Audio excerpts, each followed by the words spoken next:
चलो, when a guitar string is एक minute, चलो, when guitar string is sounded with a 450 hertz tuning fork, तो tuning fork हो है ना,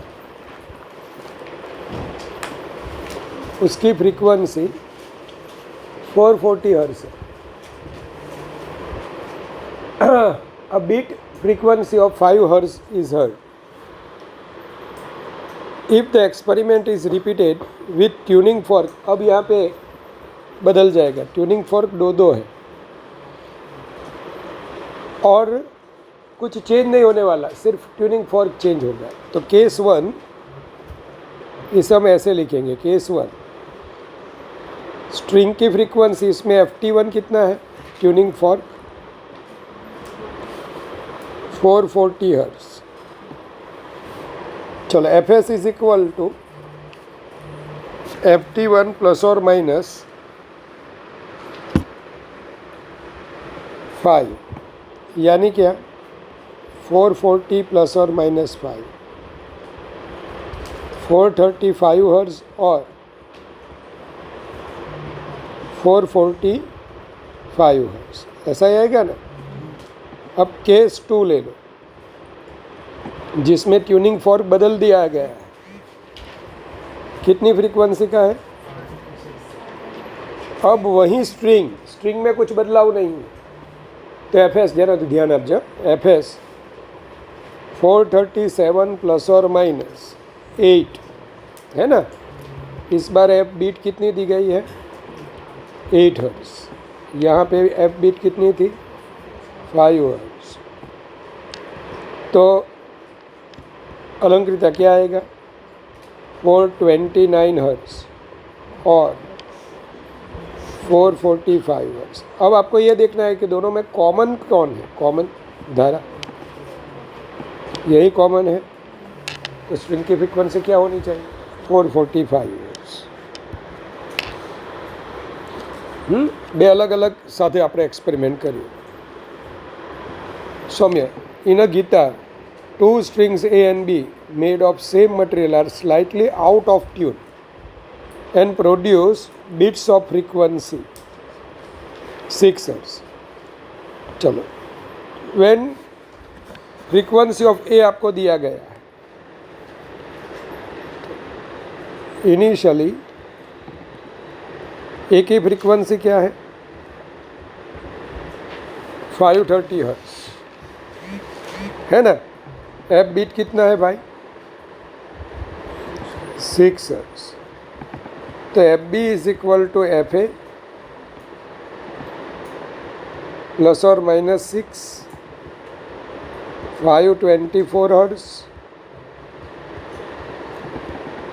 हर्षराज, अब फाइनली तेरे को क्या बोला है, जो B है ना, उसमें टेंशन इंक्रीज, और टेंशन इंक्रीज થાય ને તો ફ્રીક્વન્સી હર્ષની શું થાય, ઇન્ક્રીઝ. ચલો, F bit that is equal two કેટલા છે ભાઈ, 7 હર્ટ્ઝ. તો FB dash that is equal two કેટલા છે ભાઈ આપણું, 530 પ્લસ ઓર માઇનસ 7, तो 533 हर्ट्ज, 23 हर्ट्ज.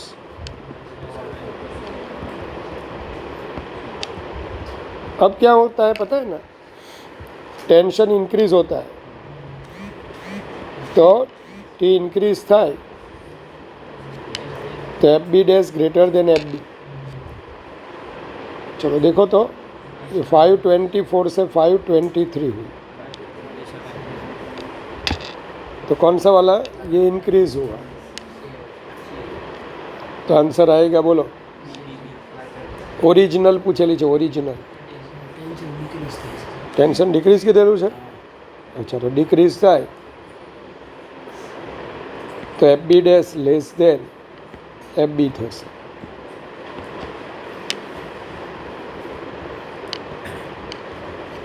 सो यहाँ पे हमें मिलेगा બરાબર. F B that is equal two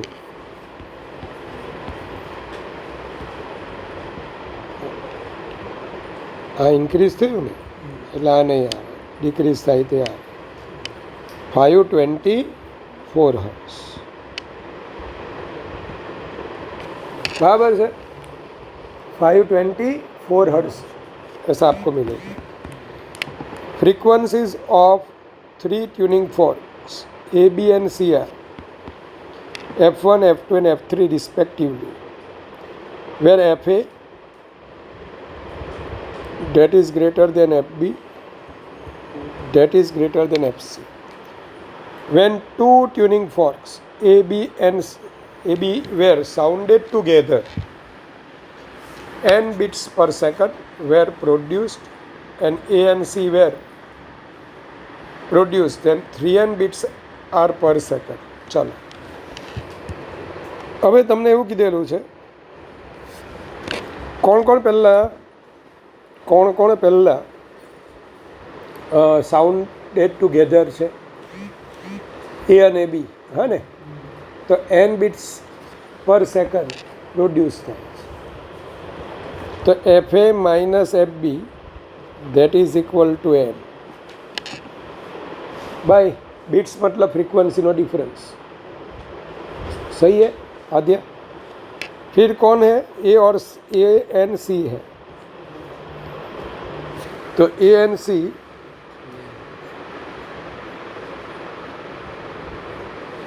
तो F A minus F C that is equal to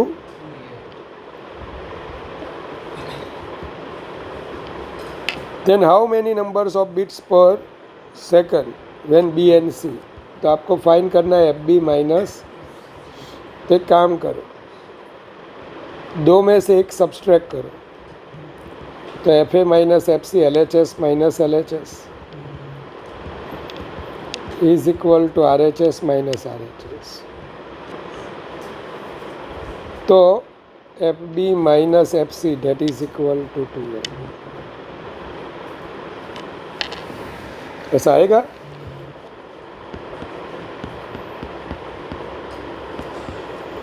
चलो પછી a source of unknown frequency given 4 bits per second when sounded with a source of known frequency 250 Hz. चलो a source of unknown frequency given 4 bits per second. चलो unknown frequency कई છે બરાબર? તો એ ગોતવાની છે અને સોર્સ કેટલી છે ભાઈ? 250 હર્ટ્ઝ. હવે જગ ધ્યાન રાખજો. તો પહેલાં અનનોન ફ્રીક્વન્સીને આપણે નામ આપી દઈએ અને તમને અનનોન ફ્રીક્વન્સી જ પૂછેલી છે ને, તો અનનોન ફ્રીક્વન્સીને નામ આપી દો F A.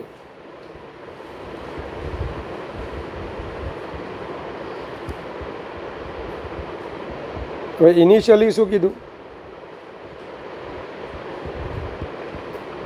F A 250 plus or minus 4 bits 246 hertz 254 hertz. The second harmonic of the unknown frequency એ તારી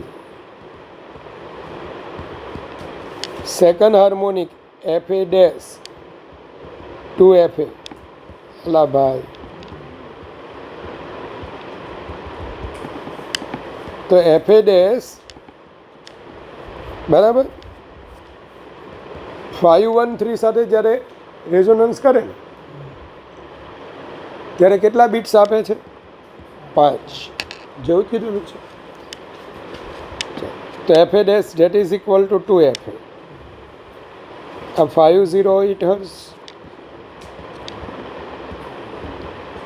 518 हर्ट्ज. तो मीन्स दिशा आपको क्या मिलेगा? 254 हर्ट्ज और कितना? 259 हर्ट्ज.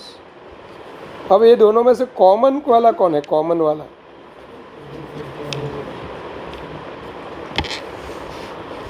અરે યાર બધું અલગ અલગ છે ત્યારે જોવાનું કે એફએ કેટલા હોઈ શકે પહેલામાં 254 અને બીજા પરથી જો ડેટા લઈએ तो एफ શું આવી શકે 254 कुछ पता चला मिस्त्री जी आसान है ये प्रॉब्लम्स वो आपको कुछ मेथड करवाई थी वो मत करना स्कूल में ऐसा शॉर्टकट ने ऐसा मत यही हमारा शॉर्टकट है इसमें लॉजिकल माइंड का अप्लाई करना होता है हाँ बाकी बधाમાં ખોટા પડે છે એટલે ધંધા ન કરતા એમ પ્રેમથી આવું જુઓ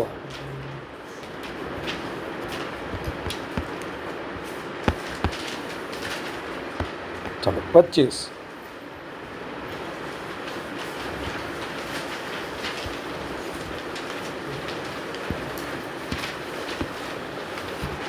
each of the two strings of length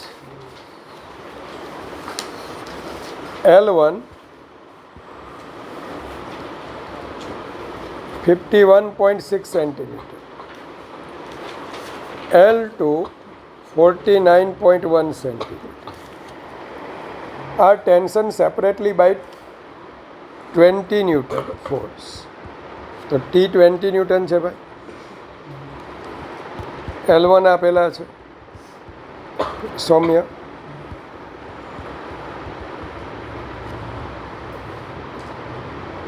tension separately by 20 Newton force. Mass per unit length of both the strings is same and equal to 1 gram per meter.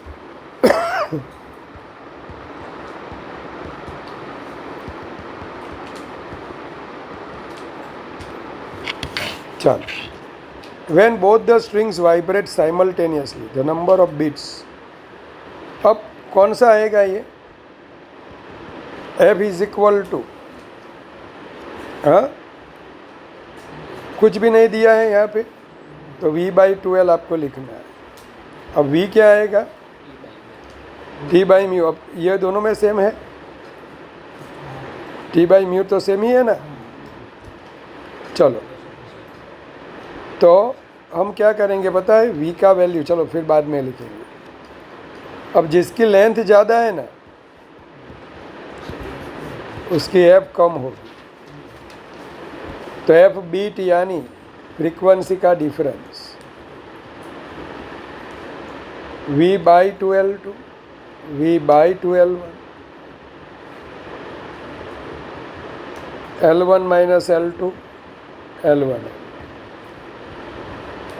1/2 under T/μ हाँ L1 माइनस L2 देखना अब L1 minus L2 क्या है 2.5 centimetre से मोटा 10⁻² metre फिर ये 51.6 10⁻²,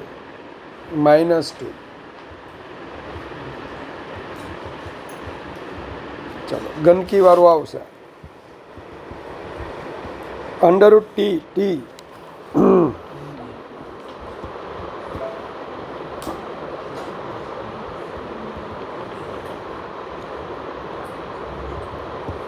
2.5 51.6 into 49.1 approximately आप क्या ले लो इसको 50 कर देता हूँ इसको भी 50 कर देता हूँ है ना क्या आएगा 20 है 2 इंटू 10 यानी √2 10² नीचे आएगा 25 टू 50 यानी 100 हो जाएगा 10⁻², चलो ये कट हो गया ओके लोग पर 10⁻² થાય ને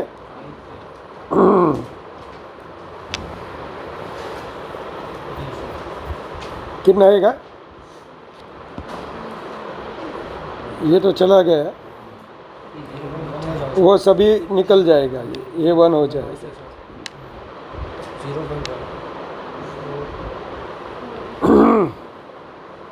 25 દુ 50, 100. હલા મોટા 2.5 ઇન્ટુ 2, 50 ઇન્ટુ 2 100 ને ઉપર 100. ઉપરવાળું 250 છે, નીચેવાળું 2500 છે. કેમ મારી ભૂલ થાય છે? અચ્છા, એટલે 20 આવે નીચે, હું ક્યારનો 2 કરું છું. 1/10. તારે આ તો કોઈ જગ્યાએ કંઈક ભૂલ કરી છે આપણે. Separated by 20 newton mu. અચ્છા, 1 ગ્રામ પર મીટર, એ બી બરાબર છે. √2 પછી 50 10⁻². तो इसमें आएगा धरा 10⁻4 यानी 10⁻2 ऊपर. अच्छा, એટલે મારું બાકી છે ને અહીંયા તો નીચે 1/10 એટલે 1.4/2 10 7. જવાબ આવો જોઈએ સી. કેટલો છે ભાઈ? મેં તે 52 ને 49 કરેલું છે. ચાલે તે ચાલે. એકને વધાર્યું ને એકને ઘટાડ્યું, આ વધારે સારું છે. આજે મેં અંદર કર્યું ને તે વધારે સારું છે. કેમ? 51.6ના 52 કરવા એટલે બહુ વધારે નહીં, તો 51.6ના મેં સીધા 50 કરી નાખ્યા. તો આ નીટમાં પૂછાય એટલે હું તમને 1000 વખત કહું કે રોજ ગણતરી કરતાં શીખો. તો મારી જ ગણતરી બદલાઈ ગઈ. When two tuning forks A and B were sounded together, X bits were produced per second. Now a little wax is loaded on tuning fork B, so number of bits decreases. If frequency of A is F,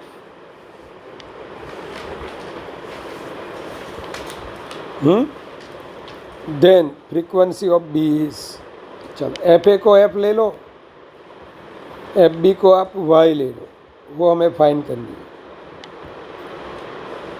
initially क्या आएगा? F B is equal to F plus और minus x.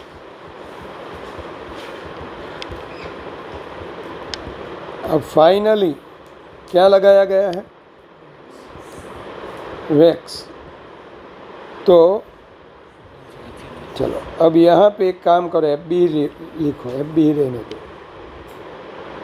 यहाँ पे F beat Y ले लो और Y क्या है? X से कम, क्योंकि ये Y number of bit decrease हो रहा है, तो एक्स ज़्यादा था, वाई कम था. एफ माइनस वाई और एफ प्लस वाई. अब एक काम करो, मेरी तरह सोचो, कोई भी एक्स की वैल्यू ले लो, एफ की 250 हर्ट्ज. चलो एक्स 5 ले लो और वाई 3 ले लो, तो वाई एक्स से कम हो गया. यहाँ पे क्या आता है? 250 माइनस एक्स. ऐसा हो ना तो ऐसे ही आपको करना है, क्योंकि बायोलॉजी वालों आपको पता नहीं है कि एफ माइनस एक्स, एफ में से एक्स ज़्यादा सब्सट्रैक्ट हो रहा है, वाई कम सब्सट्रैक्ट हो रहा है, तो ये इंक्रीज़ हो रहा है. पता चला?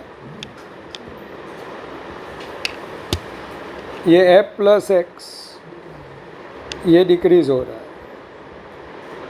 अब वैक्स लगाने से क्या होता है? फ्रीक्वेंसी डिक्रीज़ होती है, तो F B dash less than क्या होना चाहिए? हाँ, तो सही वाला आंसर क्या होना चाहिए? F plus x.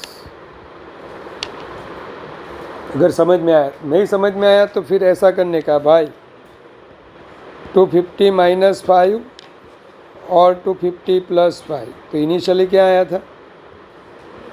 245 हर्ट्ज और 255 हर्ट्ज। फाइनली क्या आता था? 250 माइनस 3, 250 प्लस 3, 247 और 253। चलो ये डिक्रीज हुआ और ये इंक्रीज हुआ, तो ये गलत है। समझ में आए? ऐसा हो तो आप एक्स वाई में मत सोचो, नंबर ले लो कोई भी आसान सा नंबर। 3 साउंड वेव्स एक minute of equal amplitudes have frequencies nu minus 1, nu plus 1। चलो, तो एक फ्रीक्वेंसी nu माइनस 1, दूसरी एंड तीसरी। चलो, ये दोनों का डिफरेंस लेते हैं ना, 1। ये दोनों का डिफरेंस लेते हैं 1। अब ये दोनों का डिफरेंस लेते हैं 2। तो मैक्सिमम बिट कहाँ पे आएंगे? तो नंबर ऑफ बिट्स 2।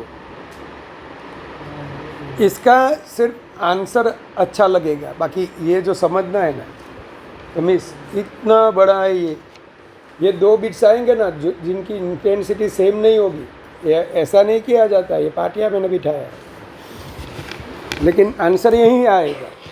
जो पाटिया मैंने भी बिठाया उसी से आंसर आएगा।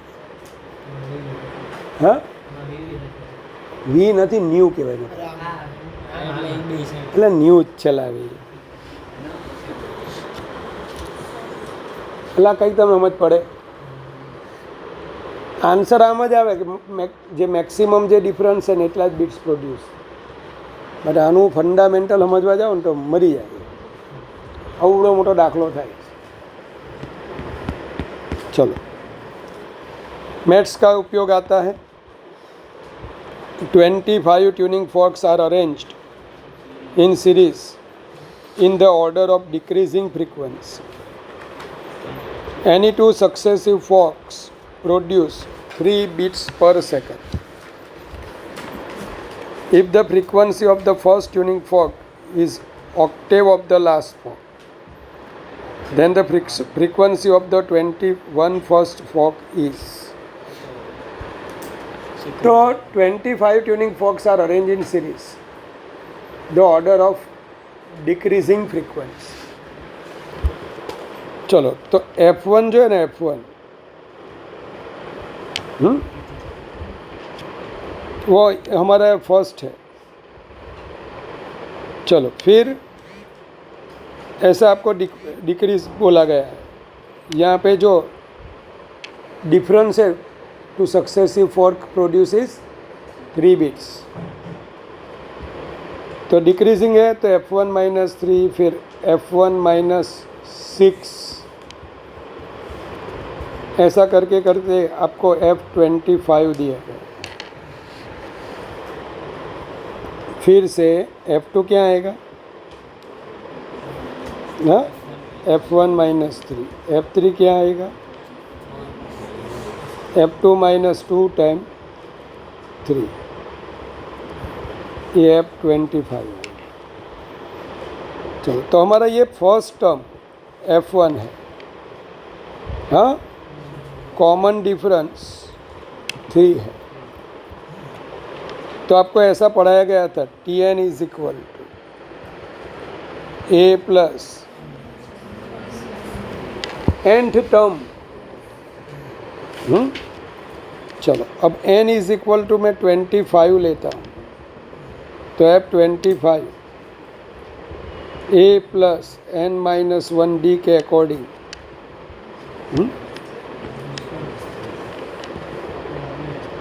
F25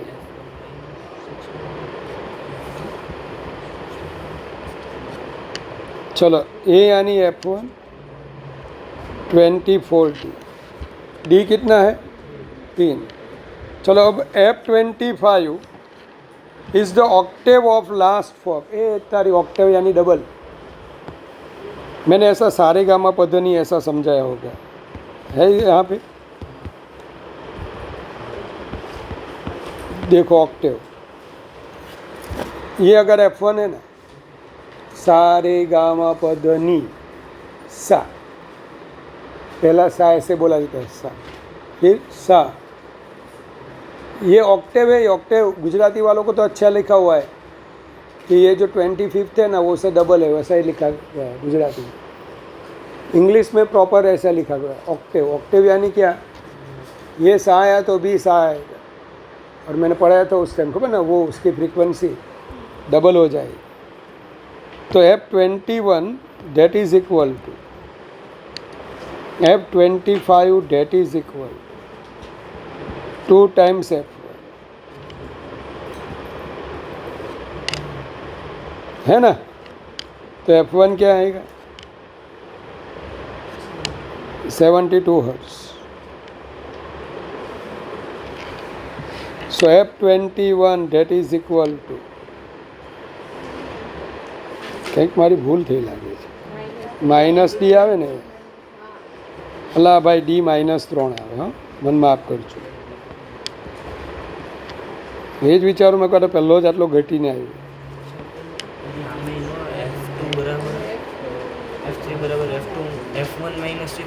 એટલે F1 જ છે, F1 જ છે ભાઈ, મારી ભૂલ છે ગમે। હવે F1 બરાબર 2F1, હા તો બરાબર છે ને। પછી તો F1 -72 ક્યાંથી આવે છે? અચ્છા અચ્છા, અહીંયા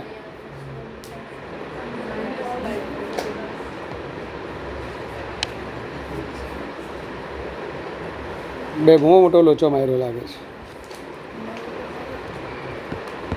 હું લોચો માર્યો છે કે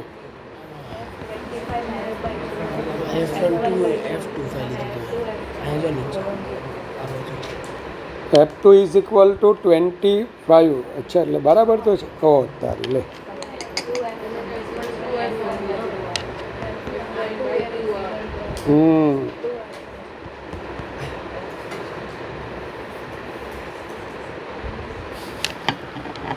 F25 it's a Octave of, એવું કીધેલું છે ને, અલા મારી જ ભૂલ છે। First tuning fork is the Octave of last ફર્ક, એટલે કે ફર્સ્ટની ડબલ છે।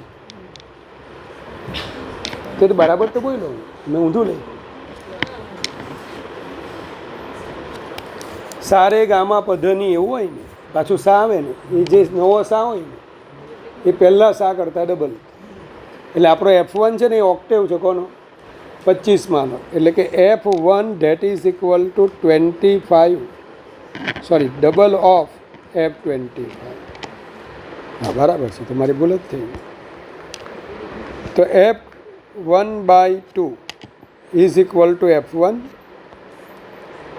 તો F1/2 that is equal two 72।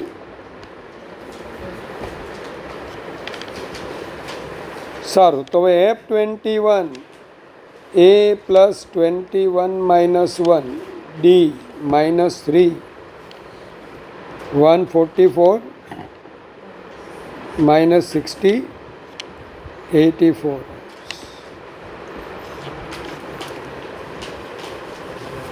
इस तरीके से किया जाता है। मैथ्स में ये जो आती है ना सीरीज, एंड टर्म ऐसा आएगा, और एन टर्म का सम क्या आएगा, 2A plus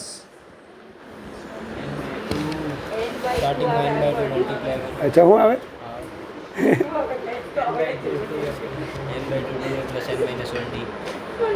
n/2 n/2 2A plus n-1D।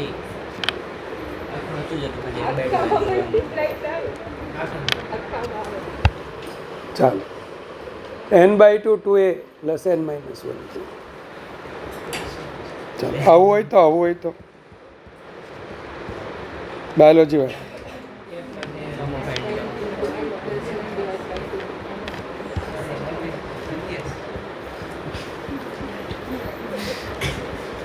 भाई बायोलॉजी वाला n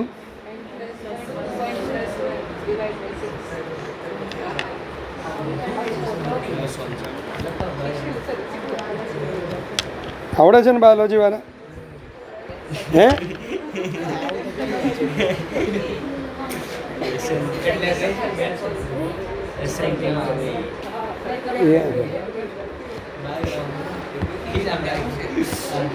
ચાલો કંઈ નહીં, પછી પાછા જોઈ લેજો.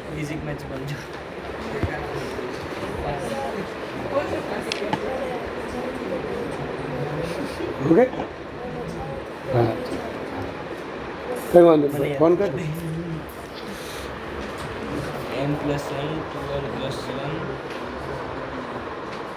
n આગળ n આગળ n આગળ upon 6. ચાલો, a tuning fork of frequency.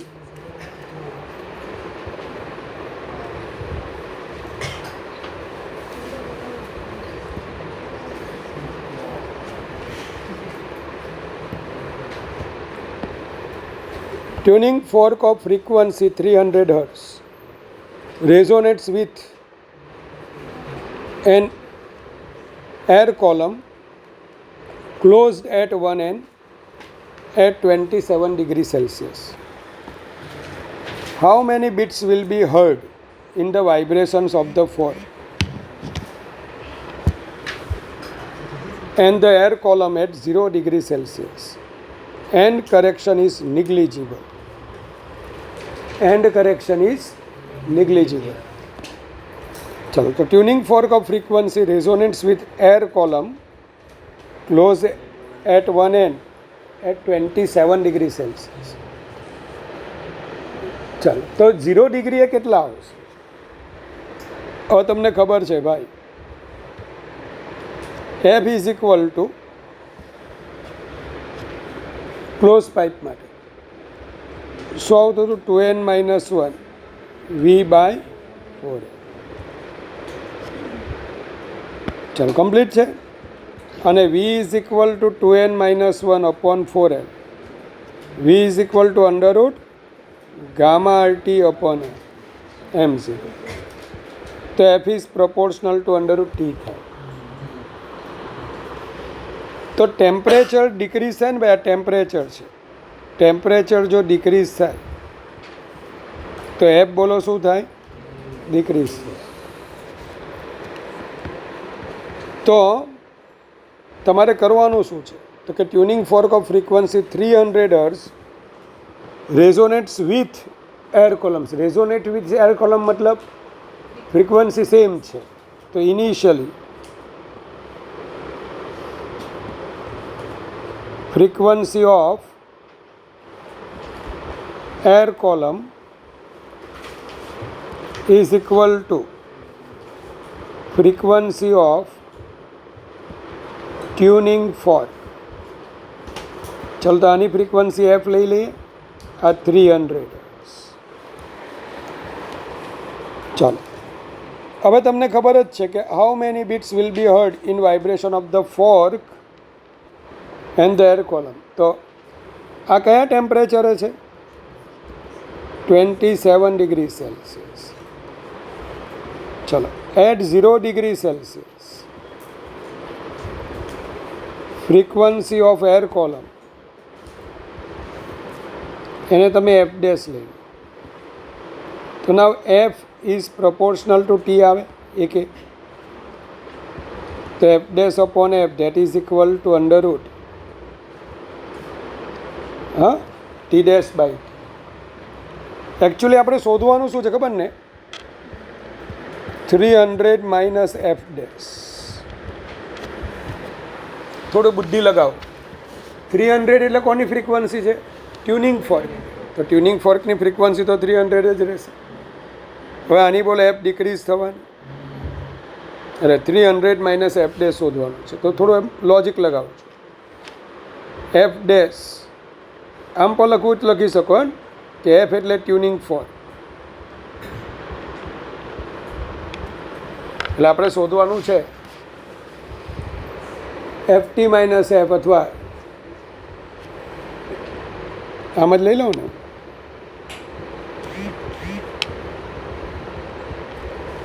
શું શોધવાનું છે આપણે? FT minus F dash. चलो F T minus F dash, और पहले तो आपको एफ डैश फाइंड करना पड़ेगा. कैसे करोगे आप? चलो, पहले वाला ही सही था. स्टेप बने ત્યાં સુધી છે ને ઓછા રાખો. F dash by 300. चलो टी डैश 27 है, सॉरी 300 है, सॉरी यार, टी डैश यानी 273 300. कैसे किया जाता है वो देखना. अब ये जो होता है ना, इसको मैं ऐसे लिखता हूँ.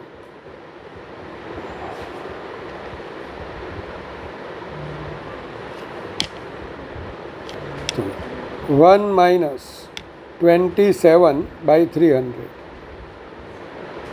9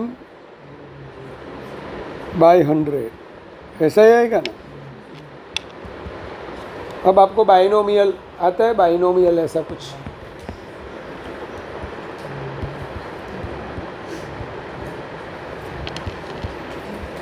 देखो 1 plus X raise to N હોય ને, 1 प्लस और minus X raise to N હોય ને,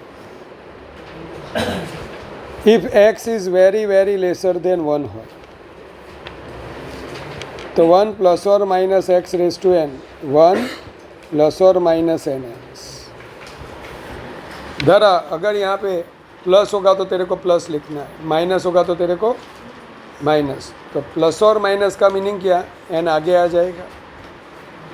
1 प्लस और माइनस एन एक्स. चलो सही है.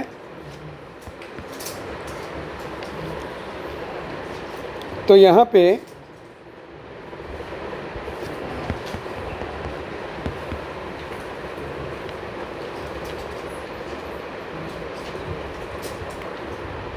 चलो ध्यान आपजो.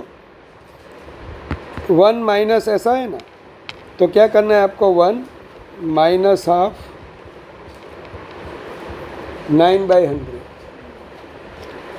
ये जो पावर होता है ना, पावर को सिर्फ आगे लेने का होता है. प्लस हो तो प्लस रिया, माइनस हो तो माइनस. चलो अब क्या आएगा?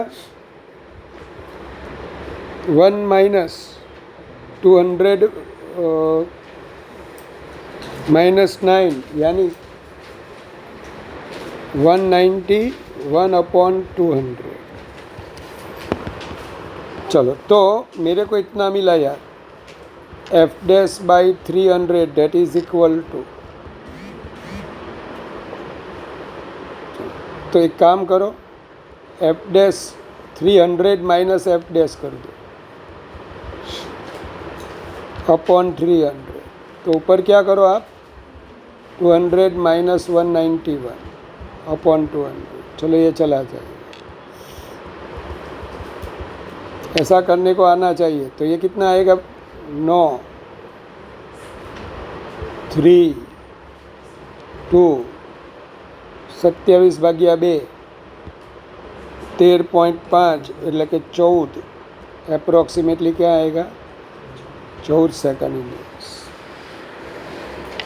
आपको फाइन क्या करना है? ट्यूनिंग फोर्क के साथ कितना बीट प्रोड्यूस करेगा. वो ट्यूनिंग फोर्कની ફ્રીક્વન્સી 300 જ છે. પહેલાંની એફ ડેશ થઈ ગઈ. હવે એફ ડેશને ગણવું કેવી રીતે?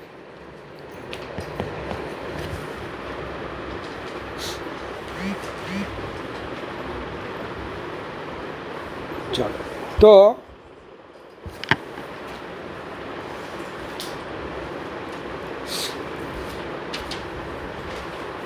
આ બધાને બોલો હમણાં ડાઉટ દેખાય. બાયોલોજીવાળા મિસ, હવે આનું આપણે અહીંયા આવીને આટા મૂકી દઈએ. આપણે તો બાયોલોજીવાળાએ આગળ આવું પણ કરેલું.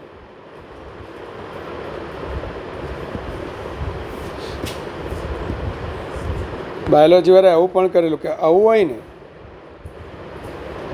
થોડું નજીકનું જોવાનું. 270 300. अब ये जाएगा, ये आएगा हमारा 9 बाई 10 3 અને √10 છે ને, √10 પાઈ 3.14. बस तो एफ डैश अपॉन 300. अब ऐसा कर लो आप, હવે જો છે ભાઈ 300 अपॉन एफ डैश 3.14 वो आपने पढ़ा है ना, उसमें गलत आ जाएगा फिर से. बराबर. एक काम करो 300 बायोलॉजी वाला બધું નહીં કરતા આવું આવડે. ફાઇન્ડ આઉટ શું કરવાનું છે? 300 માઇનસ એફ ડેશ, બસ એની વેલ્યુ મૂકી દો.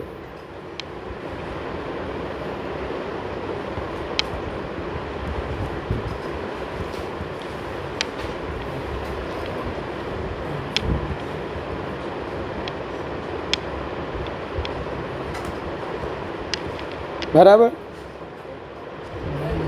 माइनस आवशे ने, चलो तो ये 0.14 आएगा. 300 3.14 अप्रोक्सीमेटली 14. बराबर. इसको 100 ले लो आप. एप्रोक्सीमेटली 3.14 ने 3 ले लो तो તમારું કેટલું આવશે? 14. અને તમે ઓપ્શન જુઓ ને, ઓપ્શન એટલે તમને તરત ખ્યાલ આવે કે ઓપ્શન દૂર દૂરના છે. જુઓ 20 14 28 30. કદાચ થોડું આમ તેમ કરેલું હોય ને તો એ તમારો 14ની આજુબાજુ જ આવશે. એટલે એમાં બહુ ટેન્શન લેવાની જરૂર નથી. આ સમા પૂછાયેલો છે.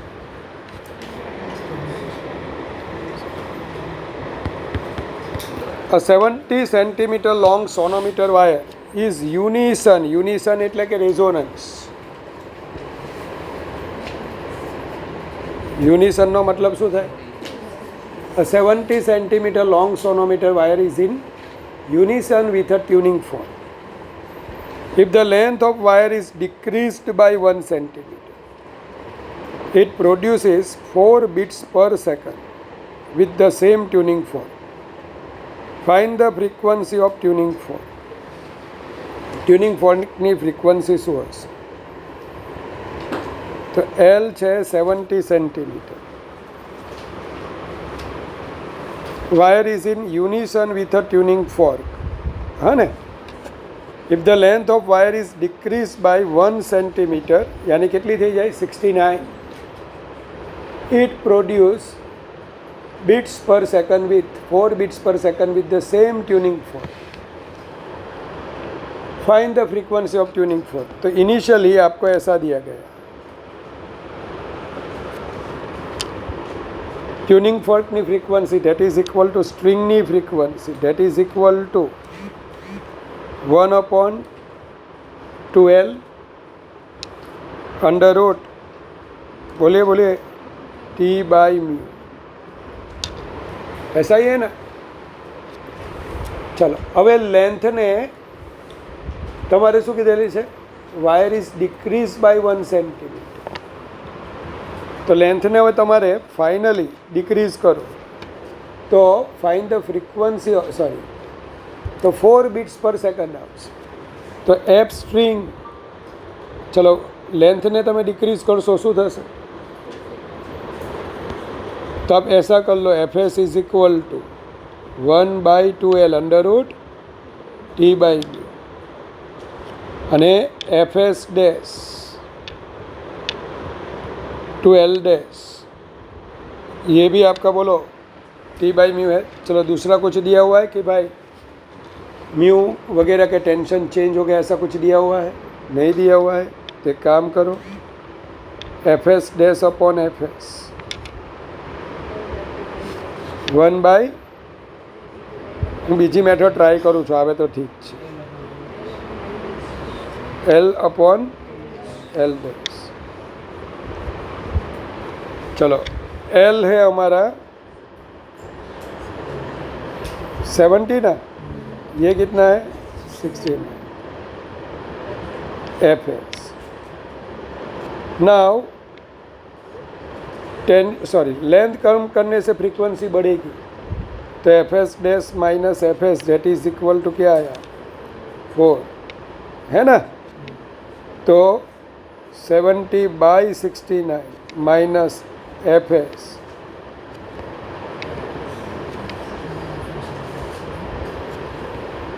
तो एफ एस बाहर आएगा 70 minus 69 by that is equal to 4.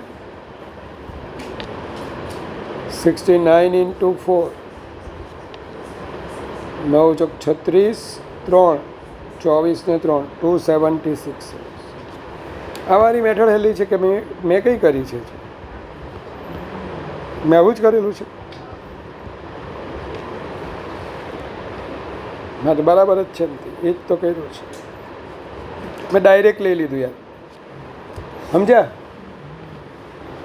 F S dash upon F S L upon L dash પછી બીટ્સ છે બીટ્સ થોડું મેથ્સ છે તો એફ એસ ડેશમાંથી આને સબસ્ટ્રેક્ટ કર્યા તો આને સબસ્ટ્રેક્ટ કર્યા 4/ft that is equal two 1/69 કેમ મેં એફટી લખી દીધું એફ એસ એ જ આપણું શું છે એફટી કારણ કે બંને રેઝોનન્સમાં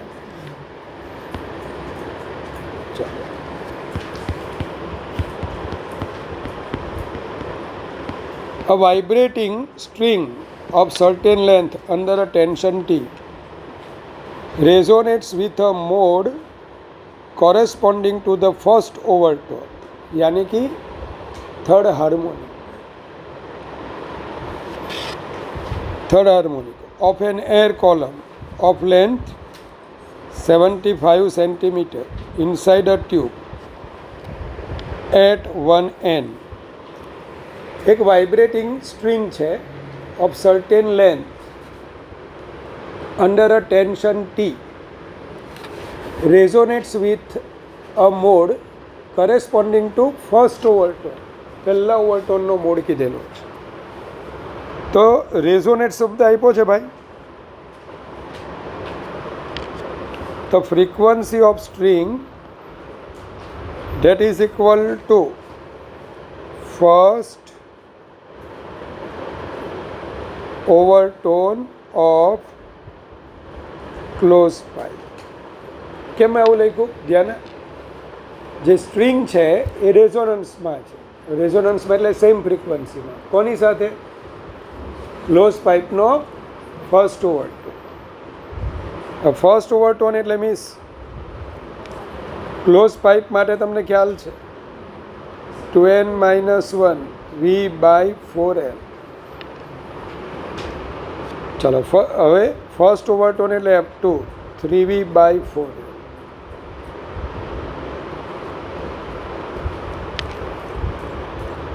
चलो तो V છે 340 L છે 75 સેન્ટીમીટર 75 સેન્ટીમીટર એટલે 3/4 मीटर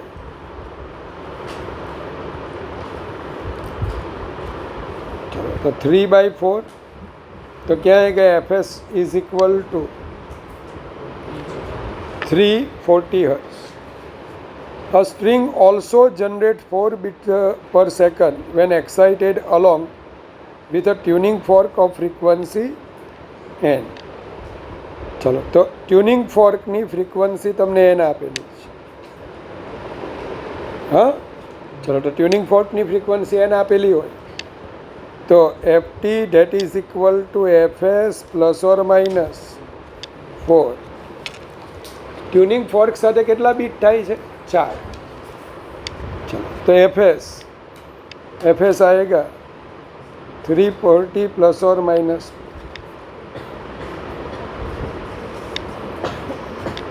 और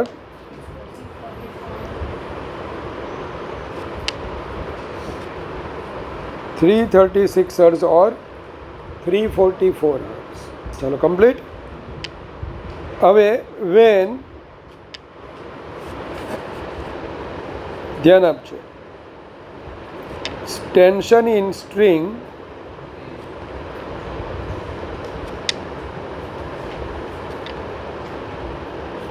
increased तो the number of bits reduces per 2 per second. तो હવે ચાલો આની ફ્રીક્વન્સીને એફ ડેશ લેવા. હવે ટ્યુનિંગ ફોર્કની ફ્રીક્વન્સી જો તમે આને આપણે એન લીધેલી છે ને તો when n is equal to 336 લઉં તો fs dash that is equal to 336 અને હવે બીટ્સ કેટલા છે 2 થઈ ગયા. ચલો તો 334 હર્સ ઓર અને n ઇઝ ઇક્વલ ટુ કેટલા લઈ લઉં 344 એટલે એનની 2 વેલ્યુ મળી. હવે તમારે સ્ટ્રિંગનું ટેન્શન ઇન્ક્રીઝ કરવાનું તો નવી frequency fs dash that is equal two 344 તો 340 હર્સ ઓર 342 હર્સ ઓર જયતી ટેન્શન ઇન્ક્રીઝ થાય મીન્સ તો ફ્રીક્વન્સી ઇન્ક્રીઝ થવાની. હવે તો શાંતિથી વિચાર કર. આ તો આપણને ખબર જ નહીં કે સ્ટ્રિંગની ફ્રીક્વન્સી કેટલી છે 350 340 ઇનિશિયલી આટલી તો આપણને ખબર જ હતી. તો 340 કરતાં તો ગાના વધી જ ગયા હશે. તમારી ચાલો એલિમિનેશન કરો કોનું 340 કરતાં લેસવાળા. ચાલ આ નીકળી જાય આ નીકળી જાય બોલો આ એ નીકળી જાય ના અને આ એ હોઈ શકે. તો એનો મતલબ કે ટ્યુનિંગ ફોર્કની ફ્રીક્વન્સી શું હોવી જોઈએ જો ફરી પાછો આમ તમને એક સ્ટ્રિંગ આપી પણ એની ફ્રીક્વન્સી નહીં આપી તેને બદલે એમ આપ્યું કે આ રેઝોનન્સમાં છે. હા કોની સાથે એક ક્લોઝ પાઇપ સાથે અને ક્લોઝ પાઇપની શું માહિતી આપી એનો ફર્સ્ટ ઓવરટોન છે ને ફર્સ્ટ ઓવરટોન એટલે 3v/4 સ્પીડ ઓફ સાઉન્ડ આપી દીધેલી છે લેન્થ ઓફ પાઇપ આપી દીધેલી છે. ચલો fs મળી ગઈ. હવે એકે તને એમ કે આ સ્ટ્રિંગ જે છે ને એની સાથે ટ્યુનિંગ ફોર્ક લીધો. ટ્યુનિંગ ફોર્ક અને સ્ટ્રિંગ બંને વાઇબ્રેશનમાં અને બીટ પ્રોડ્યુસ કરે છે 4. તો ટ્યુનિંગ ફોર્કની ફ્રીક્વન્સી શું આવી શકે આઈધર 336 ઓર 344. પછી એમ કીધું કે હજી પેલી જે સ્ટ્રિંગ હતી ને એને ટેન્શનને વધારી અને હવે 2 બીટ આવે કોની સાથે આ ટ્યુનિંગ ફોર્ક સાથે જસવંત. તો જો n 336 લે ને ±2 લે તો 334 કે 338 અને એ બંને પેલી સ્ટ્રિંગની ફ્રીક્વન્સી 340 કરતાં તો ઓછું એટલે આવી જ નહીં શકે. પછીનો કેસ લઈ તો 342 અને 346 આ બંને કેસ આવી શકે. તો એનો મતલબ કે પૂછેલું શું હતું ટ્યુનિંગ ફોર્કની ફ્રીક્વન્સી તો એ કેટલી હોવી જોઈએ અને JEE એડવાન્સનો ક્વેશ્ચન.